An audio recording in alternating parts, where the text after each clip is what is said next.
All right. And we'll go in three, two, one. Good morning and welcome to the Sunday Chronicle. I'm your host, Giannis Carter, coming to you from Stacks 92.1 FM. This is the platform for community because community knows what community needs. I'd like to thank all of my listeners and all of my followers for being here again bright and early on this Sunday morning. We could not do it without you. And this would normally be the segment where I thank my co-host for being here, but he's not here today. He did set me up, but he has some other things to do, but he'll be back on the next episode, y'all. And so we're going to pivot and we are going to talk about my special guest, why he is here today. We are talking to Mr. Leon Stokes.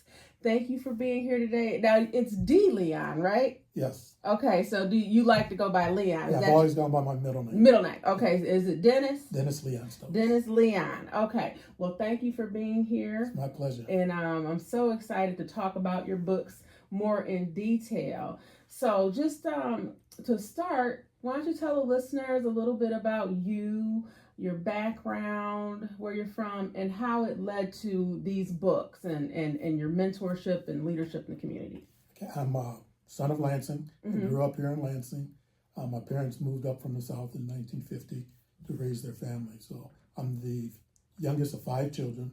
I've got 3 older sisters and an older brother. And we all grew up here in Lansing. Mm-hmm. We're all graduates of schools here in Lansing. Okay. I went to General Motors Institute after high school. I got my engineering degree, and later I got a master's degree at Oakland University. I worked for General Motors for 41 years. I just retired in 2020.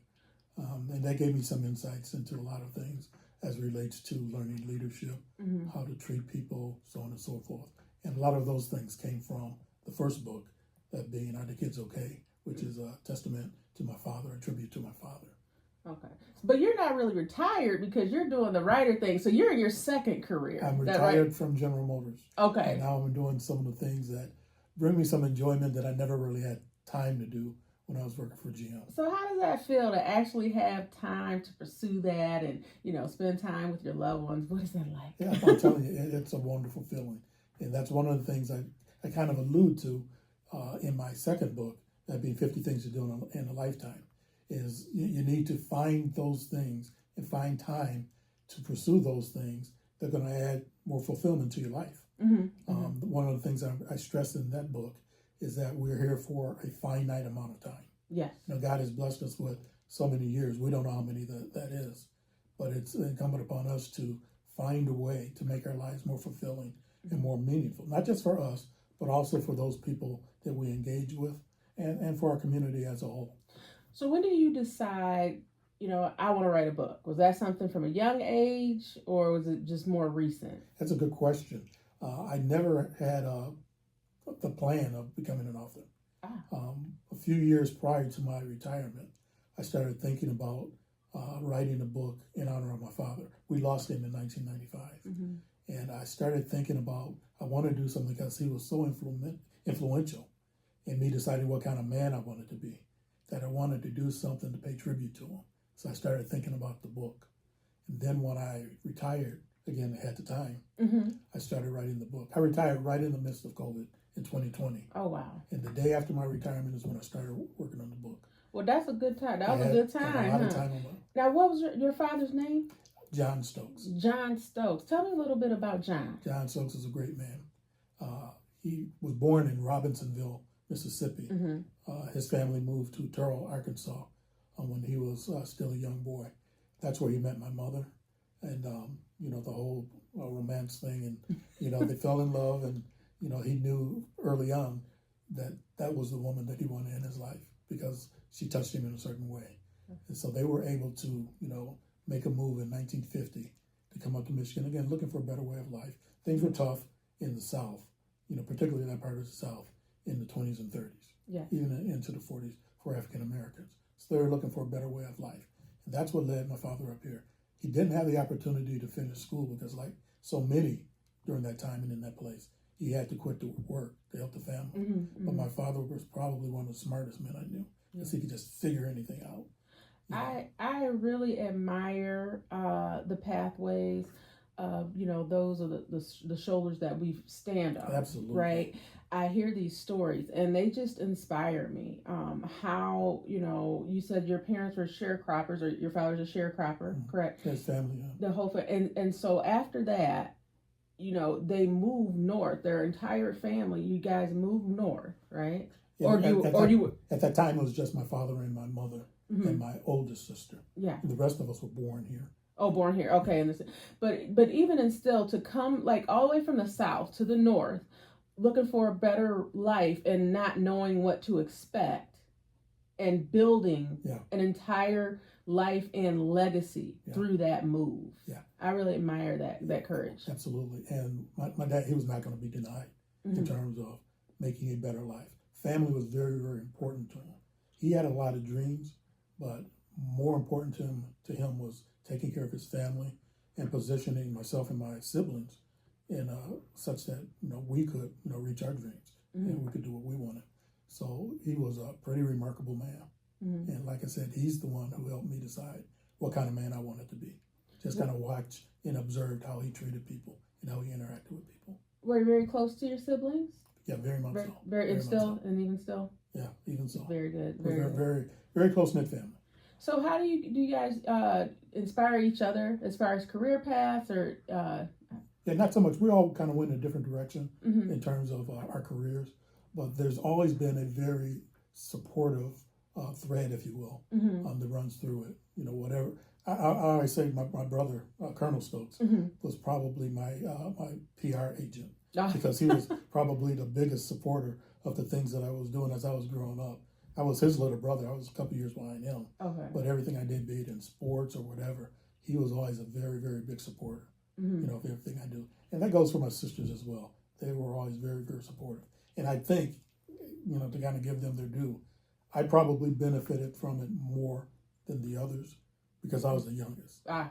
And everybody, it seems like all of them wanted to make sure that, I got the support that I needed for whatever it was I was doing. So I'll always appreciate them for that.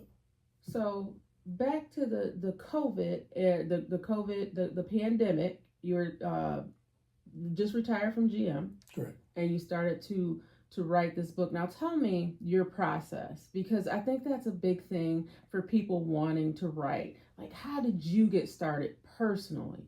Like, did you just start from page one? Was it more of, I'm going to type these pages? This is my process. And I'm not sure if it's, traditional or the way other authors would do it. But for me, I kind of knew what I wanted to say and how I wanted to say it. What I wanted to do is kind of capture the life lessons that I got from my father. And so the way I wrote the book is, as I got information about his early life, from stories I had heard, talking with relatives and stuff, I started writing about those things that he had to go through and things that he learned from that. The way I structured those chapters, and it's really the first 3 chapters in that book, the way I structured them is I described what he experienced, and then at the end of the chapter, I had a section that I call the lesson, and it kind of describes the lesson that he learned from what he experienced. That same thing kind of followed the latter chapters, except they were from my perspective, his son observing him, and things I learned from observations. But again, I would describe what I learned, and then the observation that led to the lessons. And so we'll describe the lesson then. For me, I just started writing once I knew that. And I figured I was going to do several rewrites. And was it notepad or was it typing? I was typing. Okay. Yeah. But for me, and that's, I've been asked a few times from people who want to start writing a book. And for me, I think it's important to just start writing. Get the stuff down. Yes. And then you can always go back and refine it and change it. So that's what worked for me. So that was your first book. And then how long after that did you move into 50 Things to Do in a Lifetime? Yeah, 50 Things just came about last year in 2025. Okay, so you published that one in 2025. I published 50 in 2025. I published the other one in 21. Yes, okay. So with 50 Things to Do in a Lifetime, you're describing some of the things that you want to do and why? That's part of it. And that's where it started. After my 65th birthday, Mm-hmm. I kind of started thinking about the fact that in all reality, I've got more years behind me than I've got in front of me. Mm-hmm. And I was thinking about, so what do I want to do with whatever time the Lord has blessed me with, Yeah. to remain on this earth. And so I started thinking about places I wanted to go, things that I wanted to do. And that kind of, folded in with something that my wife mentions to me from time to time. That being, we need to take advantage of opportunities to have new experiences, because we never know if we're going to get that chance again. Mm-hmm. So I just started writing down things that I wanted to do, places I wanted to go. And it started growing. It kind of clicked in my mind. Other people are probably having the same thought as they reach certain parts of their lives. And it just kind of grew into a list of things. I narrowed it down to 50, and that kind of naturally formed into 5 different categories. Travel being one, personal experiences, which is the closest to a bucket list in the personal experiences. The third category being health. Fourth being professional development for those that are still in the workforce. Yeah. And the fifth being personal growth and fulfillment. That is the one that focuses on doing things that helps you become a better person, because you're doing things to grow yourself, but you're also doing things that impact other people. Yeah, so more like the community service aspect of things. Exactly. And so tell me about some of the things that you did, you're wanting to do, because I know a few of them we discussed. Mm-hmm. The bass guitar, correct? Or was it, Yeah. But tell me about that, how you led, or what led you to do that, and some of your, I'd say your top 5 or 6 things on your 50 things to do in a lifetime. Okay, and as leaning into that, I'll tell you part of the reason that I put things into different categories is they kind of drive toward that same goal of fulfillment, of life fulfillment. Travel, that's a good way for continual learning. Yeah. The second category is a good way to kind of get those bucket list things that you never want to do and get lifelong experiences that you remember forever. Yeah. As I mentioned, the last category, that's where you're really doing the fulfillment. Learning an instrument, for example. Yeah. I learned the bass guitar. That was in that category. And there are a lot of benefits other than just the love of music that an individual can get from that. As we get older, we do in fact need to do things to kind of keep our brain going. Yeah. There's a lot of things in terms of your cognitive functions being strengthened through music.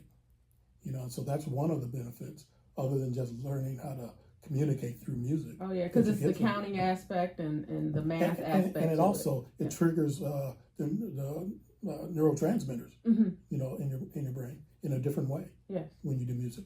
Language, which is another one yes. in that category, learning a foreign language. Are you learning a language? That's part of I'm still on this journey. You're still on the journey. So okay. So what language are you interested in learning? Well, one of them would be Spanish. Simply because it's not universal, but it's pretty broad. Yes, particularly in our country. It is, definitely. Because Spanish speaking people are, I think, the second highest. Yeah, I believe it's the second minority in this country. Yeah. So that would be one. And so you said, I don't know if I'm recalling this correctly, Great Wall of China? Is that where you want to go? Great Wall of China is one of the things I would like to see. That's what, and I have been to China. I've been to China several occasions. Okay. During my time with General Motors, but I never made it up that part. Most of my time was spent in Shanghai and in some of the surrounding cities to Shanghai. So I never made it up by Beijing and to the wall. Okay. But I'm going to get to one day. Are you going to maybe like Eiffel Tower? Is that one Eiffel of them? Tower Eiffel Tower is one of the ones as and then I'm trying to think another Mount Rushmore. That's a good one. Actually, that's not on my list. That's not on your list. Okay. But it's in the book as a part of my suggestion that you travel to each of the 50 states. Yeah. Because each of the 50 states has something specific to offer. And so for South Dakota, Mount Rushmore is one of the things. Yeah, that's a cool place. I actually went there, and it's a really, really great sight to see. So I'm looking at your books here. Tell me the pages in each of them, because this one looks really thick, the 50. Yeah, the first one is 127, and this one is about 3 times as long. So it's over 300 pages.